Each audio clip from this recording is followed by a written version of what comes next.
Continúan en la mesa. Delegación de oposición vuelve a Barbados para conversar con el gobierno bajo la mediación de Noruega. Diálogo, delegación de gobierno nacional ya llegó a Barbados. Por el bien de Venezuela, Papa Francisco pidió al gobierno y a la oposición alcanzar lo antes posible un acuerdo. Solventan la falla. Estaciones Los Cortijos, La California, Petare y Palo Verde reanudan actividades.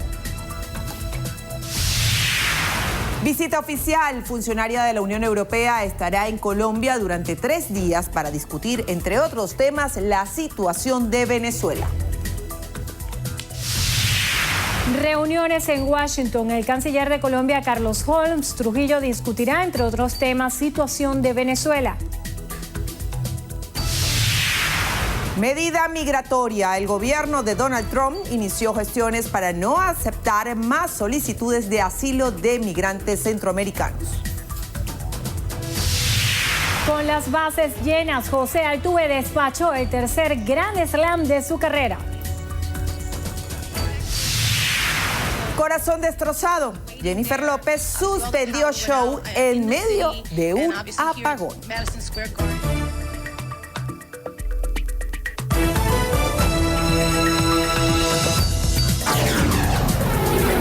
Noticiero Venevisión. Información justa y balanceada. Hola, ¿qué tal? Bienvenidos a la emisión meridiana de su noticiero Venevisión.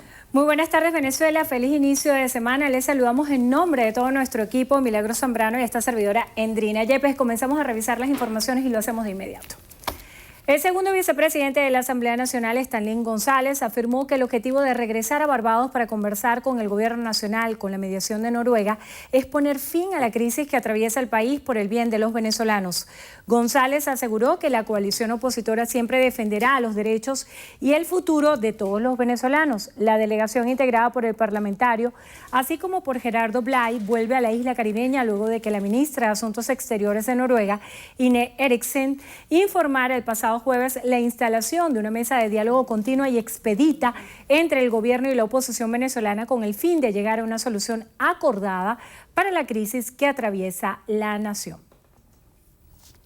La delegación del Gobierno Nacional en los diálogos con la oposición ha llegado este lunes a Barbados para continuar con la mesa de conversaciones que ayuden a construir un mecanismo para solucionar las controversias políticas y sociales de Venezuela. El vicepresidente de Comunicación e Información, Jorge Rodríguez, indicó que su equipo mantendrá el planteamiento fundamental del Gobierno Nacional de un diálogo permanente con la oposición. Ya no más el expediente de violencia, ya no más recurrir a salidas extraconstitucionales. Seguimos con la palabra del Papa Francisco para que podamos en esta mesa de diálogo resolver los asuntos y las controversias y las dificultades que se puedan presentar por vías pacíficas. Confiamos en la facilitación del gobierno del Reino de Noruega y agradecemos la hospitalidad del pueblo y el gobierno de Barbados. Este encuentro se realiza luego de las acusaciones del ministro sobre el robo de armas atribuido a integrantes del equipo de seguridad de Juan Guaidó, que aseguró llevarán a la reunión. Todos los videos están en posesión de la Fiscalía del Ministerio Público y los vamos a llevar a la mesa de Barbados para demostrar que esta gente de la derecha venezolana está todavía recurriendo a acciones violentas para vulnerar la paz de la República y agredir la Constitución de la República Bolivariana de Venezuela. No puede ser que estemos en una mesa permanente de diálogo para sustentar un proceso de coexistencia pacífica de los actores políticos en Venezuela y resulta que el entorno, el círculo más cerrado a Juan Guaidó está en posesión de unas armas que le pertenecen a la República Bolivariana de Venezuela y que son para proteger al pueblo, no para atentar contra él. O jugamos limpio o jugamos limpio.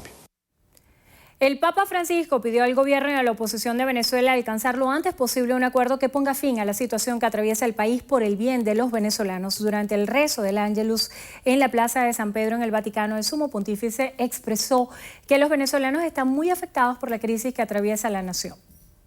Cari fratelli e sorelle, Queridos hermanos y hermanas, ancora una volta, una vez más Quisiera expresar mi cercanía al querido pueblo venezolano, particularmente afectado por la crisis que continúa. Pedimos al Señor que inspire e ilumine a las partes involucradas para que puedan llegar a un acuerdo lo antes posible, que ponga fin al sufrimiento de la gente por el bien del país y de toda la región. El Santo Padre destacó que hace algunas semanas una delegación del Vaticano asistió a una reunión celebrada en Estocolmo sobre la emergencia humanitaria en Venezuela. Juan Guaidó desestimó los señalamientos que vinculan a integrantes de su equipo de seguridad con el robo de armas reglamentarias de la República que presuntamente fueron usadas durante los hechos del pasado 30 de abril. Guaidó sostuvo que el objetivo de estas acusaciones es amenazar la seguridad de su entorno y denunció que se pretende involucrarlo en hechos que no son verdad. Hizo un llamado a la Organización de las Naciones Unidas y a la Corte Internacional de los Derechos Humanos a estar atentos a esta situación. Por otra parte, durante una visita al estado Trujillo, Juan Guaidó se reunió con estudiantes y trabajadores de la entidad, a quienes les aseguró que su talento y esfuerzo son necesarios para mejorar la situación del país. La Fuerza Armada Nacional Bolivariana repudió que integrantes del equipo de seguridad de Juan Guaidó estén presuntamente vinculados con el robo de armamento militar. Mediante un comunicado de la institución castrense, repudió que los allegados a Guaidó estén implicados en el robo de las armas de la República que pretendían ser utilizadas contra el pueblo venezolano el pasado 30 de abril, tal y como lo denunció el ministro de Comunicación e Información, Jorge Rodríguez. En el texto, la Fuerza Armada tildó de extremista el hurto de armamento militar para emplearlo en una vía pública sin considerar las consecuencias que ello pudiera acarrear, y criticó además que se intentara sacar provecho monetario con la venta de estas armas. La FAM reiteró que actuará contundentemente ante cualquier acto que intente alterar la paz y la estabilidad de la nación. Fin del comunicado. Diputados a la Asamblea Nacional, activistas de derechos humanos y familiares de víctimas exigen que se permita a los representantes de la Oficina de la Alta Comisionada de las Naciones Unidas para los Derechos Humanos evaluar la situación de los llamados presos políticos y de los centros en los cuales están detenidos. Manuel Covela nos amplía la información. Buenas tardes, Manuel. Sí, así es. Dirigentes políticos, abogados y familiares acudieron a la sede del PNUD, el Programa de Naciones Unidas para el Desarrollo, para entregar una comunicación en la cual piden a los representantes de Michelle Bachelet que insistan en ir a los centros de reclusión para evaluar la situación de las personas que están detenidas. A continuación, declaraciones de la diputada Delsa Solórzano. Había en Dijecín hace unos días un riesgo elevadísimo de que se propagaran distintas enfermedades porque la esposa de Rodríguez Torres tiene hepatitis. Entonces, en una situación de insalubre absolutamente, los presos levantaron su voz. También anunciaron el inicio de una campaña para rechazar los malos tratos que, según denuncian, reciben los detenidos en los centros de reclusión. El día de hoy, en todo el país, empezamos con estos pancartazos que vamos a realizar en los semáforos, en diferentes sedes públicas, en las plazas públicas, para rechazar esta conducta. Los detalles de esta información los tendrán todos ustedes en la emisión estelar a partir de las 7 de la noche. Por ahora continúen ustedes con más desde el estudio. Muchísimas gracias, Manuel. El Metro de Caracas informó que fue solventada la falla eléctrica que afectó a 4 estaciones de la línea 1. A través de su cuenta en Twitter, la compañía aseguró que las estaciones del Metro de Caracas, Los Cortijos, La California, Palo Verde y Petare se encuentran prestando servicio comercial de manera normal, tras la falla eléctrica que se registró en horas de la mañana de este lunes. El canciller de Colombia, Carlos Holmes Trujillo, inicia este lunes una visita a Estados Unidos en donde tratará asuntos relacionados con el acuerdo de paz y la situación de Venezuela. Holmes Trujillo informó que tiene previsto reunirse con el secretario de Estado estadounidense Mike Pompeo, con quien abordará temas de las relaciones bilaterales y de la región. El canciller neogranadino indicó que mantendrá también conversaciones en Washington con el asesor de seguridad nacional John Bolton, el director para América Latina de la Casa Blanca, Mauricio Cleaver Carón, y el representante especial de Estados Unidos para Venezuela, Elio Abrams. Holmes Trujillo se trasladará luego a Nueva York, donde participará en la sesión del Consejo de Seguridad de Naciones Unidas que se realiza cada año. La directora ejecutiva para las Américas del Servicio Europeo de Acción Exterior, Edita Irda, comenzó este lunes una visita oficial de 3 días a Colombia para discutir, entre otros temas, la situación de Venezuela. A través de un comunicado, la delegación de la Unión Europea indicó que durante su estadía, la funcionaria se reunirá con los embajadores del bloque comunitario acreditados en el país y posteriormente asistirá al 5º diálogo político en la Cancillería para abordar temas de interés mutuo como la consolidación de la paz, derechos humanos, multilateralismo, cambio climático y protección del medio ambiente, así como género y cooperación en la lucha contra las drogas. La embajadora de la Unión Europea en Colombia, Patricia Lombard, explicó que dicho espacio busca también explorar nuevos escenarios y temas de interés común que permitan consolidar y trascender lo que han logrado hasta ahora. El primer ministro de Trinidad y Tobago, Kane Rowley, informó que deportarán a los venezolanos indocumentados que no se registraron en el proceso que inició la nación para permitirles permanecer y trabajar en el país. Rowley señaló que los migrantes venezolanos con antecedentes penales serán expulsados. Asimismo, informó que más de 15.000 personas cumplieron con el registro y serán revisadas en 6 meses con el objetivo de evaluar si se les permitirá continuar viviendo en ese país. Rowley destacó que los migrantes tuvieron suficiente tiempo para poner sus documentos en orden. En Estados Unidos, el gobierno de Donald Trump inició gestiones este lunes para no aceptar más solicitudes de asilo de migrantes centroamericanos que lleguen a la frontera sur, siendo un nuevo intento de reducir el flujo de indocumentados que arriban al país por esa vía. Según la nueva orden publicada en el Registro Federal, los migrantes que pasen por un tercer país de camino a Estados Unidos y no soliciten protección en esa nación no serán elegibles para asilo. La norma, que incluye algunas excepciones, deberá entrar en vigencia este martes y se aplica incluso a niños que hayan cruzado la frontera solos. La legislación estadounidense permite a los solicitantes de asilo hacerlo al llegar a la frontera sin tener en cuenta su ruta, pero cuenta con una excepción para aquellos que lo hacen a través de un tercer país considerado seguro. En Hong Kong, al menos 28 heridos y 40 detenidos es el saldo que dejaron los enfrentamientos entre jóvenes y agentes policiales registrados este domingo en el marco de las protestas contra la ley de extradición que busca facilitar que personas condenadas sean enviadas a cumplir sus penas a China. Al menos 100.000 personas marcharon por la ciudad de forma pacífica hasta la entrada. La noche se produjeron enfrentamientos en un centro comercial donde manifestantes lanzaron botellas plásticas y paraguas a las fuerzas de seguridad, quienes respondieron con gas pimienta y golpeando con bastones y escudos. Se conoció que 2 de los heridos permanecen en estado crítico, mientras 8 han sido dados de alta, pese a que la jefa del Ejecutivo de Hong Kong, Carrie Lam, dio por muerto al proyecto de extradiciones el pasado 9 de julio. Los manifestantes continúan con las protestas que muestran el descontento de muchos ciudadanos con los que consideran una mayor intervención de Pekín en los asuntos de la ciudad autónoma. Amigos, momento de hacer nuestra primera pausa. Al regreso, no se lo esperaba. Un sacerdote fue atacado mientras celebraba una misa. Estas imágenes son impresionantes. Ya las vamos a ver, los detalles en minutos. Ya regresamos. Acompáñanos.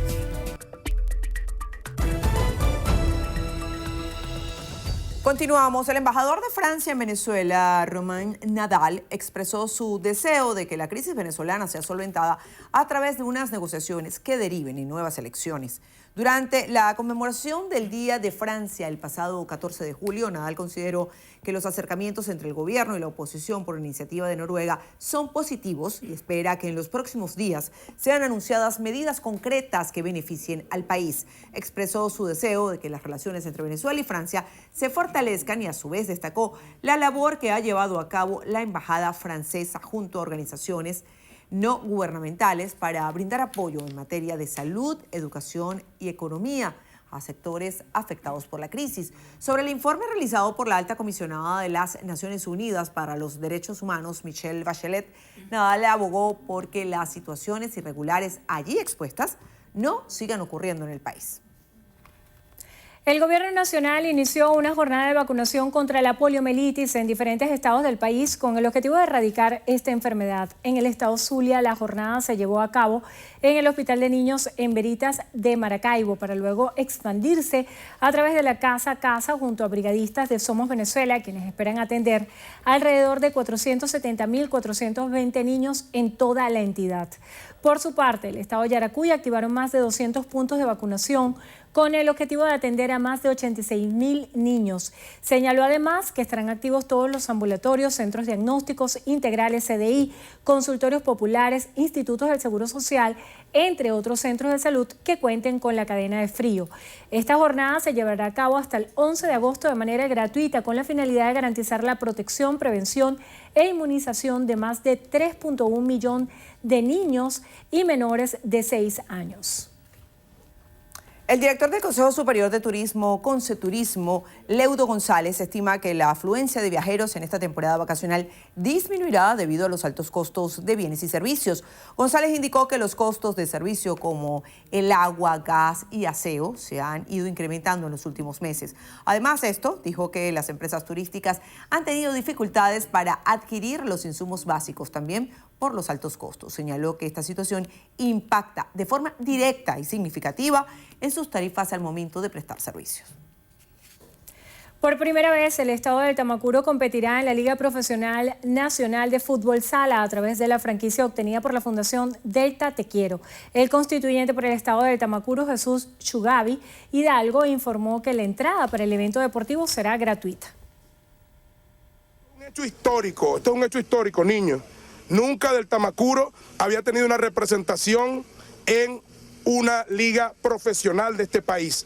Y hoy, trabajando nosotros, hemos logrado que en ese selecto grupo de 6 estados esté del Tamacuro. También somos el único del suroriente del país. No está Bolívar, no está Monagas, no está Anzoátegui, pero está el Delta. Eso es lo que estamos haciendo, trabajando por la gente, y del Tamacuro tendrá un espectáculo de primer nivel. Creo que el 27 arranca la liga, muy pronto tendremos a esos jugadores profesionales aquí en el gimnasio cubierto, y como hace Delta Te Quiero las cosas, gratuito para el pueblo, para el poder popular, nada de entrada, nada de eso. Esto es para la gente, esto es para el barrio, esto es para el pueblo. Nosotros no hacemos actividades deportivas para lucrarnos de esas actividades. 5.000 odontólogos han emigrado del país desde el año 2014 hasta mediados de 2019. En el siguiente trabajo, Euclides Sotillo nos cuenta de qué manera ha incidido la crisis en la salud bucal del venezolano. Ya tengo como 5 años que no voy a odontólogo. ¿Por qué no ha ido? Porque el recurso, lo que gano me da es puro para el pasaje nada más.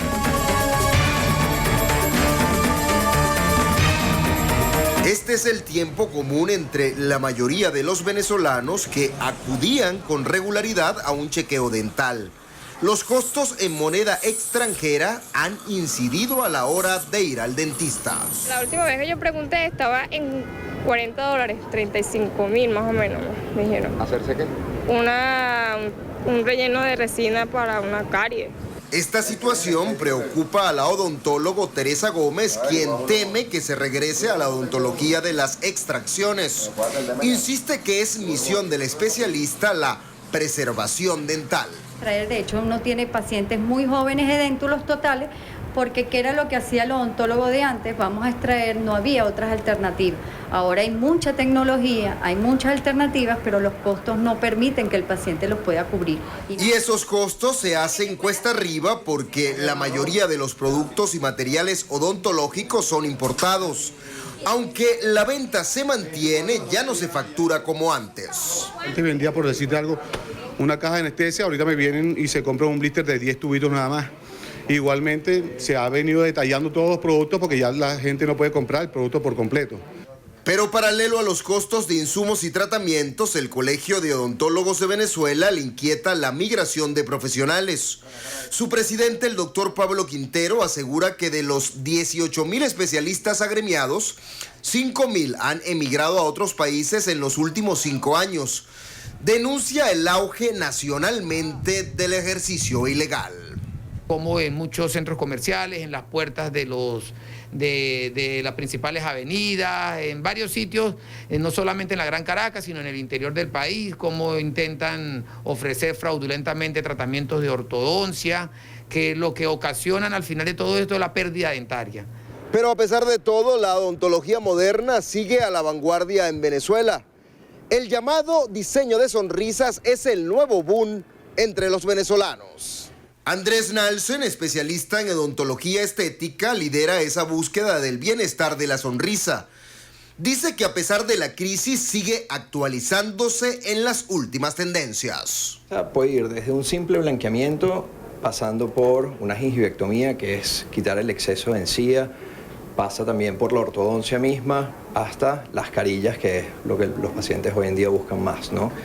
Y te comentaba de la parte de ortodoncia, que muchos pacientes no quisieran ponerse ortodoncia hoy en día, y existe, hablando de vanguardias en cuanto a los sistemas de ortodoncia, y está lo que llamamos la ortodoncia sin brackets, que son alineadores invisibles. Finalmente, los especialistas insisten en la educación en el hogar con los niños y su higiene bucal para crear conciencia y lograr una odontología preventiva y no curativa. Euclides Sotillo, Noticiero Venevisión.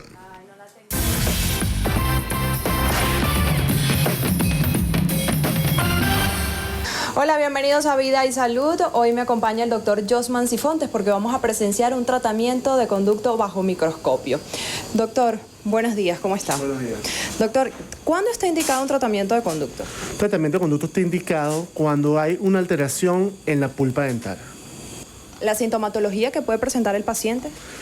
Generalmente puede variar en dolor o alguna sensibilidad aumentada a cambios térmicos de temperatura, como una bebida fría o alguna lesión o alguna inflamación. En torno al tratamiento de conducto existen diferentes mitos, entre ellos es que resulta muy doloroso. El problema del dolor, por decirlo, postoperatorio de la endodoncia se produce por inflamación. Mediante el procedimiento como tal hay una serie de técnicas y filosofías a seguir que disminuye esa inflamación como tal. Es por eso que los tratamientos antes tenían mala fama de ser dolorosos. O sea, todos los pacientes se sientan aquí y se sientan angustiados, ansiosos, porque el común denominador de la gente tiene la idea de que un tratamiento de conducto es doloroso. Fíjense que lo estamos haciendo un procedimiento normal. Con una visión directa bajo microscopio obtiene detalles que son imperceptibles para el ojo humano. El microscopio te da primero una correcta ergonomía a la hora de trabajar. Con una visión directa y magnificación, yo tengo una mejor postura. Aparte que, como te comentaba, el procedimiento como tal, hay campos quirúrgicos a nivel de los procedimientos en odontología, van más allá de la limitante de la visión como tal. El ojo humano nada más puede distinguir entre dos puntos que están separados de 0.2 micra. Pacientes, por ejemplo, con alguna patología como la diabetes, ¿tienen que tener un cuidado especial para hacerse un tratamiento de conducto? Hay ciertas contraindicaciones a la hora de la atención del paciente odontológicamente. Una de ellos es una diabetes descontrolada o no controlada. Pacientes hipertensos no controlados, con enfermedades cardiovasculares. Una vez terminado el tratamiento, la paciente debe esperar 1 hora para comer y reincorporarse a sus actividades cotidianas. Recuerde usted en casa visitar a su odontólogo cada 6 meses. Soy Yohei Adrián y los invito a seguirnos en nuestra cuenta de Instagram @vidasalud_bebé o en mi cuenta personal, Yohei_Adrián. Los espero en una próxima entrega de Vida y Salud.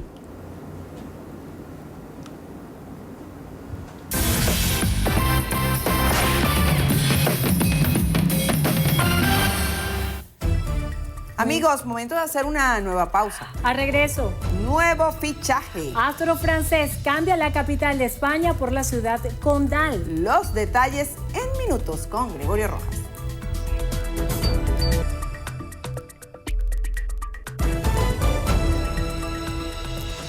En calma amanecieron las calles de la ciudad de Nueva York. En este segundo día de redadas por parte de autoridades migratorias de Estados Unidos se espera la detención de al menos 2.000 inmigrantes indocumentados. Laura Sepúlveda de La Voz de América nos cuenta más. Adelante, Laura.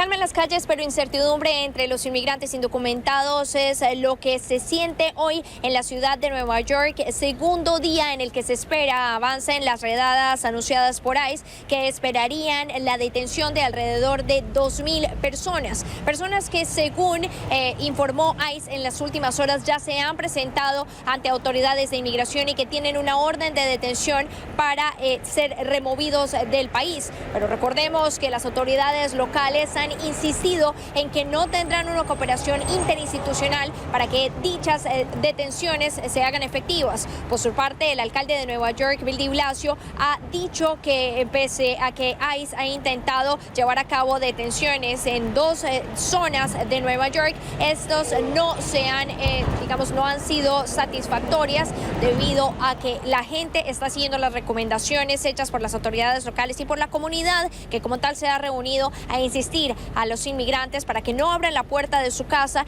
y no se permitan que se lleve a cabo una detención a menos de que haya una orden judicial firmada por un juez. También cabe resaltar que ayer alrededor de entre 100 y 200 personas se reunieron en la zona de Queens, precisamente recordando los derechos de los inmigrantes a estas personas que se encuentran en las calles de la Gran Manzana. Desde la ciudad de Nueva York, Laura Sepúlveda, de La Voz de América, para la Alianza Informativa Latinoamericana.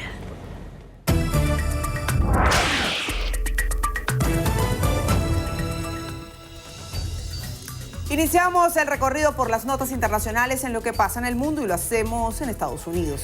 El presidente Donald Trump volvió a arremeter contra varios legisladores demócratas a los que este domingo instó a regresar a sus países de origen, que describió como lugares infectados del crimen.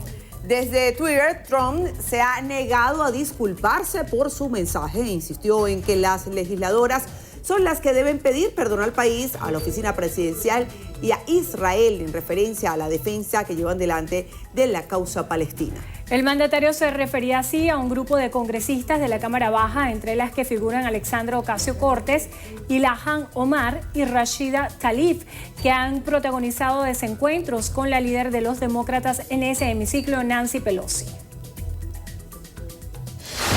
En Guatemala, la Corte Constitucional otorgó un amparo provisional para que la nación no sea convertida en un tercer país seguro para migrantes, acuerdos que negocia el país con Estados Unidos. Según varios sectores, el país centroamericano no tiene la capacidad económica ni de seguridad para adoptar esa condición. El fallo se conoce el mismo día en que se anunció la reprogramación de una reunión entre el presidente guatemalteco Jimmy Morales y su homólogo estadounidense Donald Trump en la Casa Blanca. En Puerto Rico, el gobernador Ricardo Rosselló se comprometió a no volver a caer en los errores cometidos un día después de la filtración total de un chat de miembros del gobierno que ha provocado una crisis institucional en la isla. La revelación de la conversación en el que se organizan medidas contra críticos al Ejecutivo incluye burlas, comentarios homofóbicos, sexistas y misóginos, provocando este fin de semana manifestaciones para exigir su dimisión. En España, el presidente del gobierno en funciones y candidato a la reelección, Pedro Sánchez, dio por rotas las negociaciones con la coalición de izquierda Unidas Podemos, lo que deja en el aire su elección como jefe del Ejecutivo la próxima semana en el Congreso. El Partido Socialista Obrero Español ganó las elecciones generales del pasado 28 de abril con 123 escaños, pero no tiene mayoría suficiente para que Sánchez sea investido. En India, al menos 12 personas murieron y otras 30 resultaron heridas por el derrumbe este domingo de un edificio a causa de las fuertes lluvias que afectan el norte del país. Mientras los equipos de rescate siguen en la búsqueda de varios atrapados bajo los escombros. Entre las víctimas hay vecinos de la zona y varios militares que habían parado a comer en el recinto que cuenta con un restaurante. Y regresamos a Estados Unidos, donde varias comunidades de Luisiana comienzan su camino a la recuperación después de que el huracán Barry tocara tierra en la entidad como una tormenta de categoría 1 antes de degradarse a tormenta tropical. El fenómeno meteorológico provocó fuertes lluvias y vientos que dejaron inundaciones, cortes de energía y el cierre de carreteras. En México, este fin de semana, una impresionante tromba azotó Aguascalientes. La fuerte tormenta provocó el colapso de parte del techo de un auditorio donde se celebraba un campeonato mundial de voleibol femenino sub-20. En las calles, las fuertes ráfagas de viento derribaron un anuncio que cayó sobre varios vehículos. El derribo de un árbol de más de 20 metros de altura dejó atrapada a una persona que se había detenido para resguardarse de la lluvia. La tromba. Y en Egipto, las autoridades permitieron nuevamente el acceso a los turistas a 2 pirámides en Dashur, al sur de El Cairo, y develaron una colección de sarcófagos, algunos con momias en buen estado de conservación. Una de las pirámides, identificada como Ben, tiene 4.600 años de antigüedad y fue construida durante el reinado del faraón Senfeferi. Las construcciones habían estado inaccesibles desde 1965, cuando fueron cerradas para restauración. Y cerramos en Brasil, donde una mujer rompió la seguridad durante una misa y empujó del escenario a un famoso sacerdote identificado como Marcelo Rossi. A pesar de la caída, el religioso no resultó herido y regresó al escenario minutos después para continuar con la celebración. La policía logró detener a la agresora, que presuntamente no había tenido motivos políticos y que padeciera de trastornos mentales. Pero qué susto. Y todos los que estaban allí, me imagino, consternados. Y sorprendidos por la reacción y ver al sacerdote allí caído de la tarima. Bueno, momento de hacer una nueva pausa. Al regreso. ¿Quién dijo miedo? Charlene y May Bahía se pusieron románticos en Colombia. Los detalles se los contamos en Estrenos y Estrellas. Ya venimos.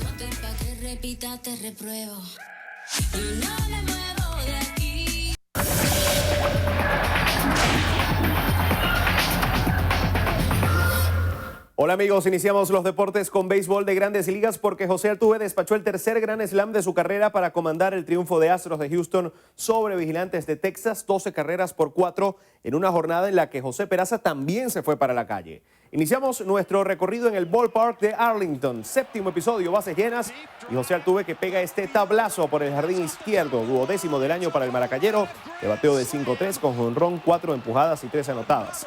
Robinson Chirinos se fue de 4-1 con doble remolcada y anotada, mientras que Elvis Andrus bateó de 4-1 con anotada y Rougned Odor de 4-1 con empujada. Asdrúbal Cabrera falló en 4 visitas al plato. Goles de los venezolanos por el mundo. Doblete de Jefferson Savarino en la victoria del Real Salt Lake sobre el Philadelphia Union, 4-0. El ariete maravino de 22 años anotó los 2 primeros tantos del cuadro de Utah. Antoine Griezmann fue presentado este domingo como nuevo jugador del Fútbol Club Barcelona, al tiempo que parece continuar la disputa entre el cuadro catalán y el Atlético de Madrid por el pase del francés. Griezmann, quien de momento vestirá la camiseta 17, ya se ha entrenado por primera vez este lunes como nuevo jugador azulgrana en una sesión en que los ausentes son los jugadores que disputaron la Copa América, quienes todavía están de permiso. Novak Djokovic se consagró campeón de Wimbledon en la final más larga de la historia. El número 1 del mundo salió victorioso tras haber batallado durante 4 horas y 57 minutos ante su más inmediato perseguidor en el ranking ATP, el suizo Roger Federer, y derrotarlo por 7-6, 1-6, 7-6, 4-6 y 13-12.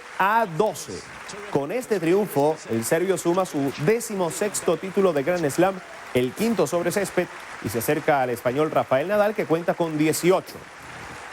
Y cerramos con el Tour de Francia porque el belga Wout van Aert del equipo Jumbo-Visma se alzó en la 10ª etapa de la ronda gala entre Saint-Fleur y Albi con un recorrido de 217,5 kilómetros. El francés Julien Alaphilippe del equipo de Suning Quickstep sigue como portador del maillot amarillo, ahora con 1 minuto y 12 segundos de ventaja sobre el último campeón, el británico Geraint Thomas, y 1 minuto 16 sobre el colombiano Egan Bernal, ambos del equipo Ineos.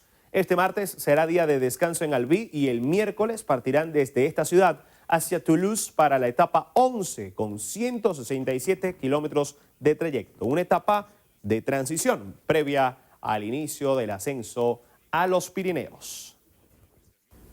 Amigos, hasta aquí la información deportiva en su noticiero Venevisión. Un fuerte abrazo para todos.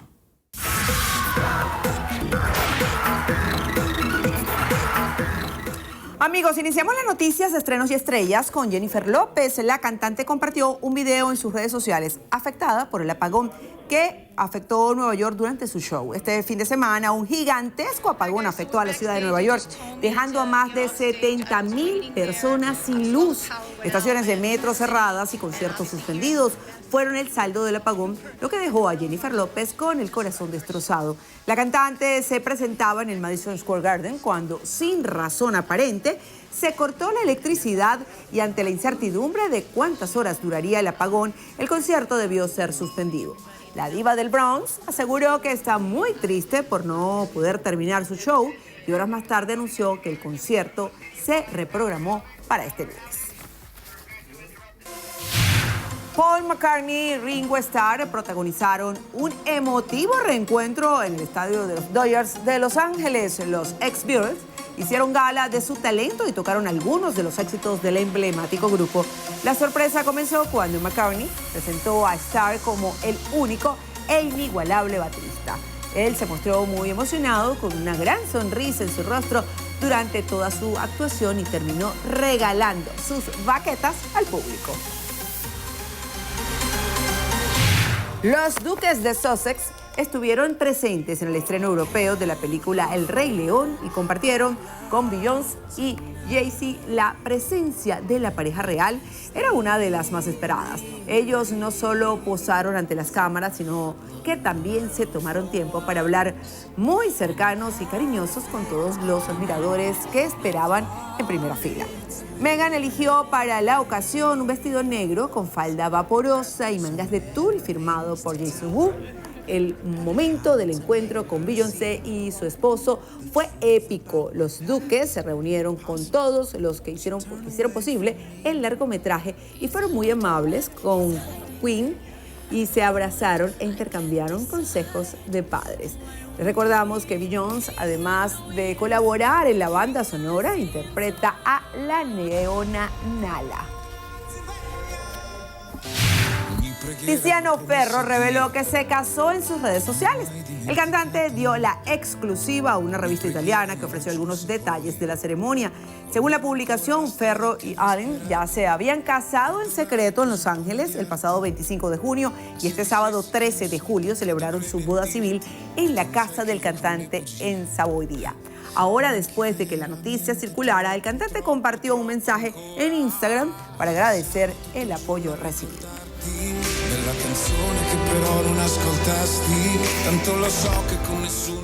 Cambiamos de tema. Judy Pérez, madre del joven clarinetista y miembro del sistema de orquestas Keran Palacios, teme por la vida del músico, quien asegura fue trasladado a la cárcel de mujeres Inoff pese a tener una boleta de excarcelación.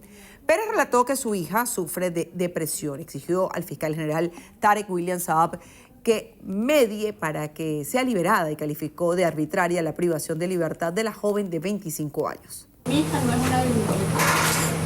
Mi hija es mucho. Mi hija merece estar libre. Mi hija ya debería estar en libertad. Mi hija merece que su boleta de excarcelación sea respetada porque fue la decisión de un tribunal. Las declaraciones las ofreció desde la sede del Foro Penal, desde donde se informó que hasta la fecha 62 mujeres han sido detenidas por presuntas razones políticas. Y al regreso de una entrevista a Venevisión, Andrina estará conversando con Juan Carlos Alemán, el ex constituyente y dirigente del PSUV. En minutos ya están en el estudio, ya venimos.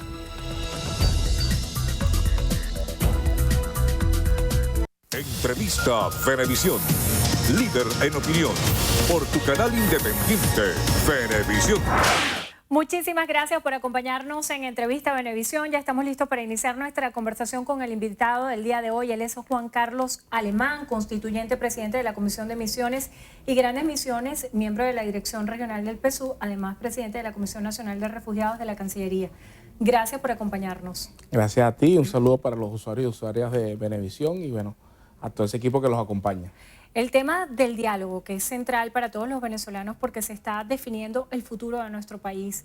¿Cuáles son las premisas fundamentales que están planteadas? Porque la oposición ha sido enfática en decir que la salida a través de un proceso electoral debería ser una respuesta obligatoria. Sin embargo, escuchábamos declaraciones de Diosdado Cabello como representante de la Asamblea Nacional Constituyente, quien aseguraba que no estaba previsto un proceso electoral que no fuera el de la Asamblea Nacional, las elecciones parlamentarias. ¿Qué se va a hacer en este sentido? Respetando, por supuesto, los tiempos y con el respeto que se merece todas las conversaciones que allí se están llevando a cabo. ¿Qué se espera de este proceso de diálogo? Bueno, en principio la diatriba a la que estamos sometidos los venezolanos y las venezolanas, producto de tener una oposición que se niega al diálogo, que se niega a sentarse a discutir, fíjate que apenas se está haciendo luego de innumerables llamadas del presidente constitucional Nicolás Maduro Moro. Si mal no recuerdo, va más de 600 llamados al diálogo, porque precisamente la política es eso, es el arte de conversar y llegar a acuerdos. Y en ese sentido, el presidente Nicolás Maduro una vez más convoca este diálogo y, por supuesto, creo que todos los venezolanos que debemos celebrar la aceptación de este diálogo. Diálogo que debe coincidir en la búsqueda de salida de los problemas los que estamos atravesando los venezolanos. Por ejemplo, yo creo que parte fundamental del diálogo debe ser la solicitud del levantamiento de las sanciones que estamos siendo sometidos los venezolanos, que es una de las cosas que nos ahorca y por la que tratan de generar un cambio en un modelo político que decidimos los venezolanos desde el año 1998 y que hemos cotidianamente ido ratificando en todos los procesos electorales que hay. El último proceso electoral, o mejor dicho, el último de los poderes que está por legitimarse es precisamente la Asamblea Nacional. Recordemos que una vez instalada la Asamblea Nacional Constituyente, que es una instancia supraconstitucional, se convocan a las distintas elecciones de todos los niveles. Aquí hubo elecciones de alcalde, aquí hubo elecciones de gobernadores, consejos municipales, consejos legislativos, hubo la ratificación de los poderes públicos y lo único que falta de esos 5 poderes y de todos esos procesos electorales que se han dado es la de la Asamblea Nacional. Y en ese sentido, bueno, corresponde a la Asamblea Nacional Constituyente como órgano supraconstitucional el llamado a esas elecciones. Sin embargo, volviendo al tema del diálogo, es importante recalcar que, bueno, el gobierno venezolano ha dado las señales de querer precisamente discutir, de llegar precisamente a algunos acuerdos con esos sectores oposicionistas que viven a diario convocando a manifestaciones, que viven a diario convocando a sectores internacionales o a organismos internacionales a generar más ahorcamiento y más situaciones complejas para los venezolanos. Bueno, creo que es importante ese diálogo para que a ver si se cesa en esto y pues los venezolanos podemos generar lo que todos queremos, que es calidad de vida y mejores condiciones de vida. A propósito de los señalamientos que hiciera este fin de semana el ministro de Comunicación e Información, Jorge Rodríguez, que vincula el robo de armamento para utilizarlo en contra de Venezuela, según las declaraciones que él dice, el diputado Francisco Sucre hace una denuncia en la cual asegura que hay intimidación, amedrentamiento y persecución política a este grupo de escoltas de Juan Guaidó. Él es presidente de la Comisión Permanente de Política Exterior. ¿Se puede hablar hoy en Venezuela de persecución política? ¿Por qué se están dando los señalamientos a estas personas hoy? No, lo que podemos hablar en Venezuela es que no hay patente de corso absolutamente para nada. No hay ningún ciudadano aquí que esté protegido por ninguna ley para cometer delitos. Inclusive el artículo 200 de la Constitución, que es el que le da al diputado, al parlamentario, las prerrogativas de la inmunidad parlamentaria, bueno, eso es en el ejercicio de sus funciones. Y el ejercicio de sus funciones no son estar generando situaciones de conflicto, buscar armas para conspirar contra un gobierno legítimamente constituido y mucho menos utilizar a sus equipos de trabajo para generar situaciones de violencia. Es importante que el país lo sepa. No, los escoltas del señor Juan Guaidó que fueron detenidos negociando armas que habían sido hurtadas el pasado 30 de abril cuando intentaron cuando hubo una intentona golpista en la ciudad de Caracas. Fue tomado el distribuidor de la Carlota y bueno, un grupo de soldados de la patria que traicionaron su juramento intentaron derrocar un gobierno legítimamente constituido. En ese sentido, se sustrajeron esas armas, ya había sido hecha la denuncia de todas las armas que fueron sustraídas y fíjate tú cómo en el seguimiento se logra la captura de estos ciudadanos.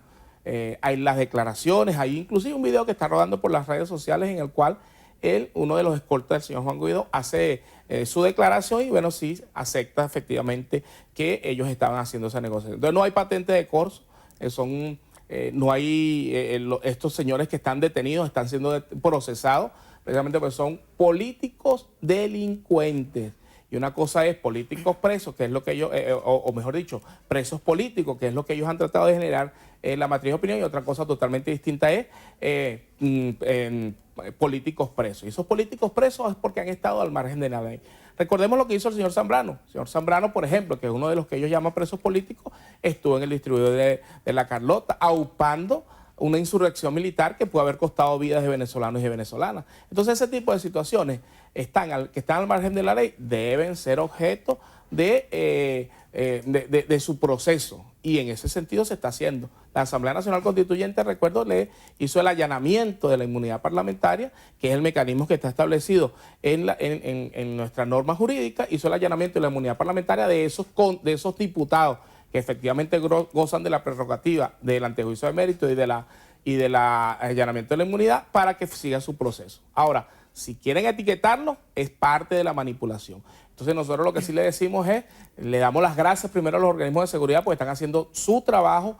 Eso certifica que se ha ido avanzando en los mecanismos de inteligencia y contrainteligencia para derrotar cualquier situación que vaya en contra de la democracia, de la Constitución y de las leyes. Y por otro lado, bueno, ratificar el llamado a esos sectores oposicionistas. El mecanismo para resolver los problemas son las elecciones. Y nosotros, cada vez que se convoca elecciones, iremos a elecciones. Nosotros recordemos el último proceso electoral que perdió la Revolución Bolivariana. Nosotros fuimos a las elecciones en el 2015 con el mismo Consejo Supremo Electoral, el Consejo Nacional Electoral, de todos los procesos que hemos tenido. Y ganó la oposición. Tuvieron 100 y pico de diputados. Nosotros reconocimos la victoria de ellos y por supuesto ellos no la supieron administrar. Posteriormente a eso fuimos a procesos donde se midió la oposición, ellos tienen gobernadores, por ejemplo, en la ciudad de Anzoátegui, el estado de Anzoátegui lo gobierna la oposición, el estado de Nueva Esparta lo gobierna la oposición, hay 2, 3 estados más que el gobierno de la oposición. Entonces, ¿cómo gobierna la oposición esos estados? Táchira, ¿cómo gobierna la oposición esos estados? Porque el pueblo de esos estados le dio el voto favorable por engaño, por manipulación, por las razones que fueran, y allí están ellos tranquilamente gobernando sus estados. Entonces yo lo que sí creo, y hay que ser responsable con eso, es que no podemos nosotros estar descalificando a los poderes públicos, no podemos nosotros estar descalificando un proceso democrático que se ha ido desarrollando de manera cívica. Recordemos nosotros el proceso electoral de la Asamblea Nacional Constituyente. Fue un proceso en medio de una turbulencia como jamás había tenido el país. Y sin embargo, ¿qué hizo el pueblo venezolano? Salió cívica y pacíficamente a ejercer su derecho al voto, porque eso está garantizado, porque es el ejercicio pleno de los derechos civiles de los ciudadanos. Así que nuestra convocatoria es a estos compañeros que están en la mesa de diálogo en Barbados, por supuesto los sectores de la revolución, insistir para que este otro grupo de señores que están en representación de los sectores oposicionistas reconozcan de una buena vez por todas que la vía es el proceso electoral. Pero el proceso electoral cuando corresponda, no violando lo que está establecido en la Constitución y las leyes.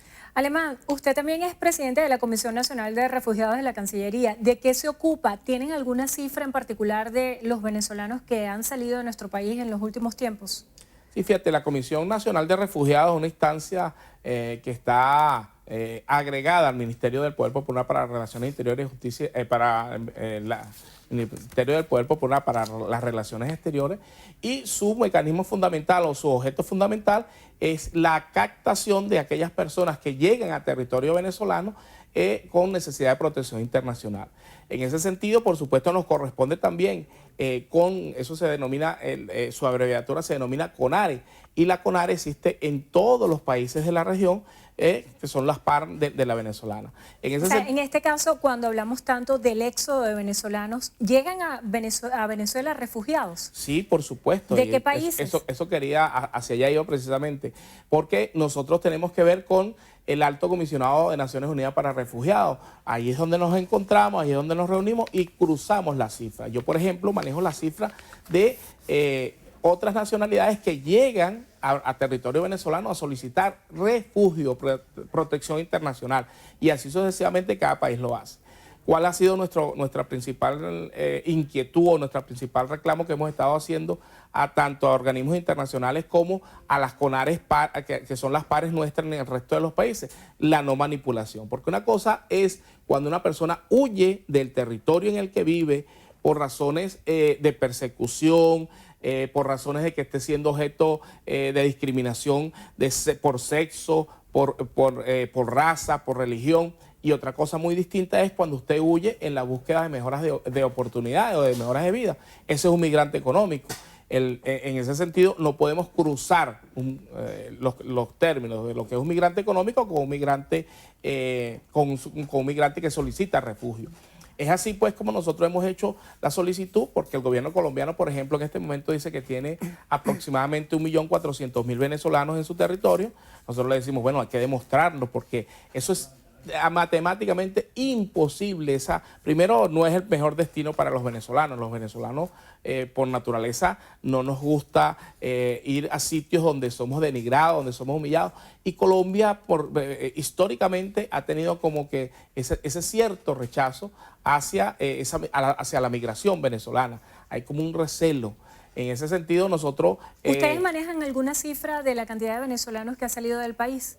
Bueno, por supuesto corresponde habría que clasificar los dos motivos, el que salió por razones económicas y el que salió por razones de solicitud de protección internacional. Esa solicitud de protección internacional nosotros la recibimos ahorita en el mes de octubre. Nos corresponde en lo que se conoce como el ESCON, que es el Comité Ejecutivo de Naciones Unidas para Refugiados. Corresponde a el organismo internacional, que es la ACNUR, entregarnos oficialmente cuáles son las cifras que dan cada uno de los gobiernos. Pero quería desmentir lo que dice el gobierno colombiano, porque el gobierno colombiano lo que hace es que fundamentalmente toma una migración histórica que se ha dado en ambos lados del territorio venezolano-colombiano, que es una migración de venezolanos que van en la mañana para allá, hacen compras, dan servicios y retornan en la tarde.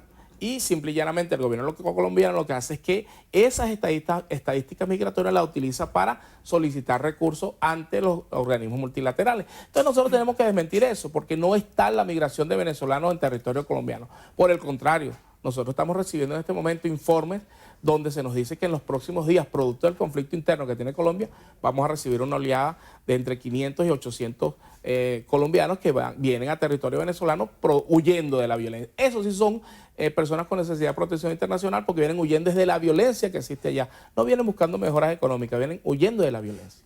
Muchísimas gracias por estar con nosotros hoy en Entrevista a Venevisión. Juan Carlos Alemán, constituyente, presidente de la Comisión de Misiones y Grandes Misiones, miembro de la Dirección Regional del PSUV, además presidente de la Comisión Nacional de Refugiados de la Cancillería. Gracias por habernos acompañado. Que tengan todos muy buenas tardes. Milagros.